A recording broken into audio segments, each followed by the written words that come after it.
ደራሲና አርታኢ ሰባኪ ዲያቆን ታደሰ ወርቁ ለቅድስት ቤተክርስቲያን በእስር ቤት መስዋዕትነት ከፍሎ ግንቦት 19 2017 ዓመተ ምህረት ተፈቷል። ሰሞኑን ከመምህር የማርያም ወርቅ ጋር ስለ ፍኖተ ጽድቅ የተወያዩበት ጉዳይን በዚሁ ጽሑፋችን አቅርበናል። እንዲሁም የተያዘበት ምክንያት ምንድነው የሚለውንም አብረን አያይዘን አቅርበናል። እርሱም በፌስቡክ ገጹ መፈታቱን የሚያወጅበትን እንዲሁም ምስጋናውን ጭምር አቅርበዋል። እርሱንም ይዘንላችሁ ቀርበናል። አገልግሎቱን ላይክ ሼር በማድረግ ለሁሉም እንዲዳረስ የበኩሉን አስተዋጽኦ ያድርጉ። ሄላ ቲዩብ ወደ እናንተ ይዞላችሁ ቀርቧል። አብራችሁን ቆዩ። ፍኖተ ጽድቅ ብፁዕ አቡነ ገብርኤልን ሶስቴ ነው የጋበዛቸው። ሶስቱም ነጥብ ላይ ጥለዋል። ሶስቱም ላይ ነው ኦርቶዶክሳዊ ትምህርት ያስተማሩት። ተሳስተው ነው ብዬ ለመቀበል ያስቸግራል። አንድ መምህር የመጀመሪያው ላይ ቢሳሳት ሁለተኛው ላይ ያገኘዋል። ሁለተኛው ላይ ቢሳሳት ሶስተኛው ላይ ያገኘዋል። በደንብ አስበውበት ነው። እንደውም የሚመስለኝ እኛ ላስተማርነው ትምህርት መልስ ስጡ የተባሉም ነው የሚመስለው። ሁሉም መምህር እዛ ሄደው ያስተማሩት ትምህርት ወደ ሚዲያ አላወጡትም። ምክንያቱም አይመችም ለፍኖተ ጽድቅ። ስለዚህ በደንብ ተጠንቶበትና ተቀናጅቶ ቀኑም ተመርጦ በዕለተ አርብ በስቅለት ዕለት የተላለፈው። ምክንያቱም የፕሮቴስታንቱ ዓለም የክርስቶስን ማዳን ከመስቀሉ ጋር ብቻ ነው የሚያያይዘው። ትምህርቱም ከዛ እንዲስማማ ተደርጎ ነው የቀረበው። ከጀርባቸው በዚህ ስትራቴጂ ተከተሉ ተብሎ የሚመራቸው ኃይል እንዳለ ነው የምንረዳው። ይህንኑ ትምህርት ደግሞ ለኢኦቲሲ ልከውታል። ኢኦቲሲ የኑፋቄ ትምህርቶችን ከውስጡ ቆርጦ ደህነኛውን ትምህርት ነው ያስተላለፉት። ከውሳኔው በኋላ ስላወረዱት ነው እንጂ ተላልፈዋል። ፍኖተ ጽድቅ ከራሱ አልፎ ኢኦቲሲን ለማሳሳት አርቆ የሄደበት መንገድን ተመልከቱ። አስባችሁታል? በኢኦቲሲ ቲቪ ያ ትምህርት ተላልፎ ቢሆን ኖሮ ምንድን ነው የሚፈጠረው? በቤተ ክርስቲያናችን ገጽታ ላይ ምንድን ነበር የሚፈጠረው? ግን እግዚአብሔር ይስጣቸውና ብርቱና ትጉ የሆኑ አርታዕያን ስለነበሩ ቆርጠው አስወጡት። ሌላው ስህተቱ ደግሞ የፍኖተ ጽድቅ ተቆርጦ እየወጣ እያወቁ ደግሞ ይሄ በሆነበት ሰዓት ያኛውን የኑፋቄ ትምህርት በራሳቸው ሚዲያ ወይም የዩቲዩብ ቻናል ላይ አስተላለፉት። ስለዚህ ሁለት ግብ አለ ማለት ነው። ጉዳዩ እየተሰበከ ያለው ትምህርቱ እየተሰጠ ያለው እዛው አዳራሽ ውስጥ ላሉት አይደለም፣ ከአዳራሽ ውስጥ ላሉት ኦርቶዶክሳውያን ነው። እነርሱን የማስካት ተልእኮ ካልሆነ ምንም ሊሆን አይችልም። ስለዚህ ፍኖተ ጽድቅ አንደኛ ከኦርቶዶክሳዊ ቤተክርስቲያን ኦርቶዶክሳዊ ፍቃድ ተሰጥቶት ኦርቶዶክሳዊ ትምህርት ባለማስተማሩ፣ ኦርቶዶክሳዊ ያልሆነ ትምህርት በማሰራጨቱ፣ ሁለተኛ ከመድረክ አልፎ ከአዳራሹ አልፎ ቤት የተቀመጡትን ኦርቶዶክሳውያን ለማሳሳት ሆን ብሎ በሚዲያው በማሰራጨቱ፣ ሶስተኛ ከራሱ ሚዲያ አልፎ በኢኦቲሲ ቲቪ እንዲተላለፍ በማድረጉ ትልቅ ጥፋት ነው የፈጸመው።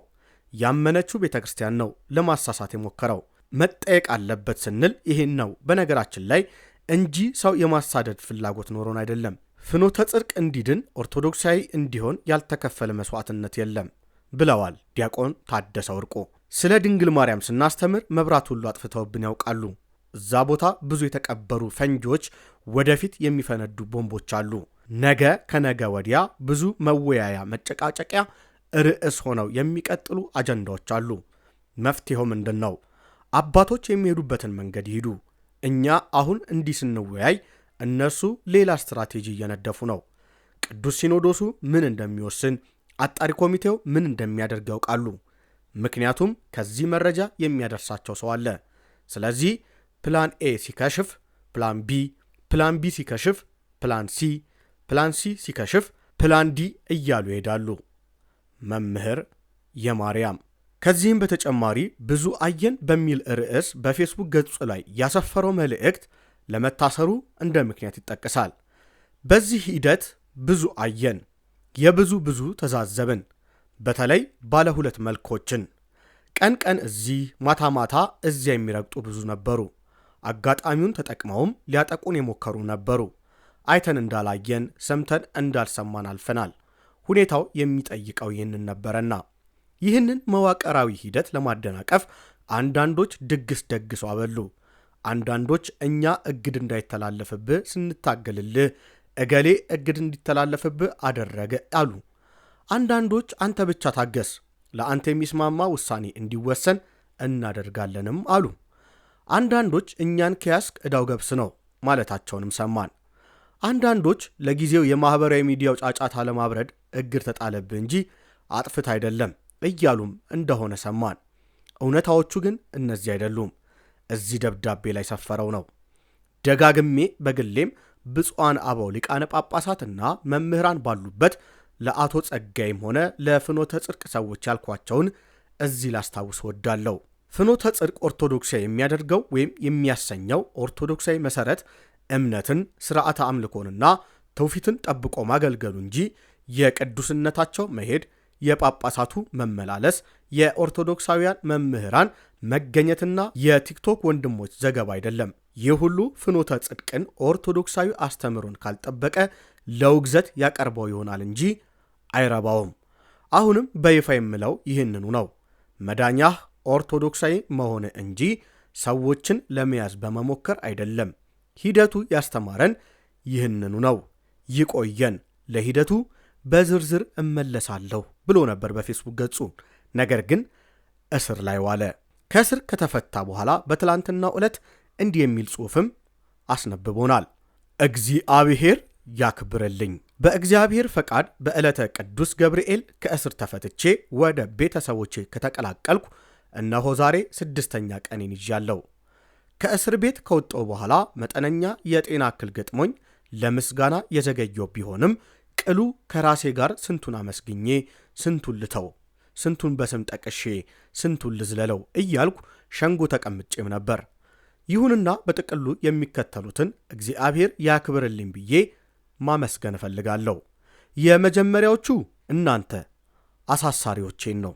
እናንተን የማመሰግነው መቼም ላገኘው የማልችለውን ከእስረኛ ጋር የመማማር ዕድል ስለፈጠራችሁልኝና ለእኔ የበረከት ማግኛ ምክንያት በመሆናችሁ ነው። ሁለተኛው በፍርሃትና በዝምታ ፊት ድምፅ ለሆናችሁኝና ተመላልሳችሁ ለጎበኛችሁኝ ነው። ማኅበራዊ ሚዲያን ተጠቅማችሁ እኔ ከእስር እንድፈታ በጽሑፍ በንግግር የጠየቃችሁ ካህናት፣ መምህራንና ኦርቶዶክሳውያን ወገኖቼ እንዲሁም ጉዳዩን እየተከታተላችሁ በሚዲያዎቻችሁ ሰፊ ዘገባ በማቅረብ ድምፅ የሆናችሁኝን ጋዜጠኞች፣ አክቲቪስቶች፣ ዩቲዩበሮችና ቲክቶከሮች እግዚአብሔር ያክብርልኝ። እኔን መጠየቅ ከተፈቀደበት ዕለት ጀምሮ ለመጠየቅ ይመጡ የነበሩ ኦርቶዶክሳውያን ወገኖቼ ቁጥር ከአቅም በላይ ነበር። አንዳንዴም ከሩቅ ድረስ ሊጠይቁኝ መጥተው የመጠየቂያው ጊዜ አልቆ ሳያገኙኝ የሚሄዱ ብዙ እንደነበሩ በኋላ ተረድቻለሁ። ድካማችሁን ድካመ ቅዱሳን ያድርግላችሁ። ለቤተ ክርስቲያን ማበርከት ከሚጠበቅብኝ አንጻር ምንም ያልሰራው ቢሆንም በርከት ያሉ ብፁዓን አበው፣ የሃይማኖት ተቋማትና የጠቅላይ ቤተ ክህነት የሥራ ኃላፊዎች፣ መምህራን፣ ዘማሪያን፣ አርቲስቶች፣ የሀገር ሽማግሌዎችና የማኅበራት አመራሮች ቤቴ ድረስ ሄደው ባለቤቴንና ልጆቼን ከማጽናናታቸው ባሻገር እስር ቤት ድረስ በመምጣት ጠይቀውኛል። እናንተንም እግዚአብሔር ያክብርልኝ። የእስር ዜናው ከተሰማባት ዕለት ጀምሮ በሀገር ውስጥና በውጭ ሀገር የምትኖሩ በርካታ ኦርቶዶክሳውያን ተጨንቃችኋል። በጸሎታችሁም አስባችሁኛል፣ ስለተሰላችሁልኛል። ይህ ጥረታችሁ ሳያንሳችሁ የባለቤቴን ስልክን በብዙ ጥረት በማፈላለግ ደጋግሞ በመደወል ቤተሰቦቼን አጽናንታችኋል። ለእናንተም አማናዊውን አጽናኙን ይላክላችሁ ላለሁ። የኢትዮጵያ ኦርቶዶክስ ተዋሕዶ ቤተ ክርስቲያን የሕግ ባለሙያዎች አብይ ኮሚቴ ጠበቆችን በመመደብ ላሳያችሁት አጋርነት እግዚአብሔር ያክብርልኝ እላለሁ። በመጨረሻም አብራችሁኝ ታስራችሁ የነበራችሁና አሁንም በእስር ላይ የምትገኙ ኢትዮጵያውያን ወገኖቼ በ9 ቀናት ቆይታዬ ላሳያችሁኝ ክብር እግዚአብሔር ያክብርልኝ። እግዚአብሔር አምላክ እናንተንም በሰላም ከቤተሰቦቻችሁ ጋር ይቀላቅላችሁ። ኦርቶዶክሳዊነት ይለምልም። ደራሲና አርታኢ ሰባኪ ዲያቆን ታደሰ ወርቁ። ሄላቲዩብ ወደ እናንተ በዚህ መልኩ ይዞላችሁ ቀረበ። ሄላቲዩብን ሰብስክራይብ በማድረግ ሐሳቦቹን ላይክ፣ ኮመንት በማድረግ ለሁሉም እንዲዳረስ የበኩሎት አስተዋጽኦ እንዲያደርጉ ጋበዝናችሁ። ይቆየን። ወስብሐት ለእግዚአብሔር ወለወላዲቱ ድንግል ወለመስቀሉ ክቡር። ሄላቲዩብ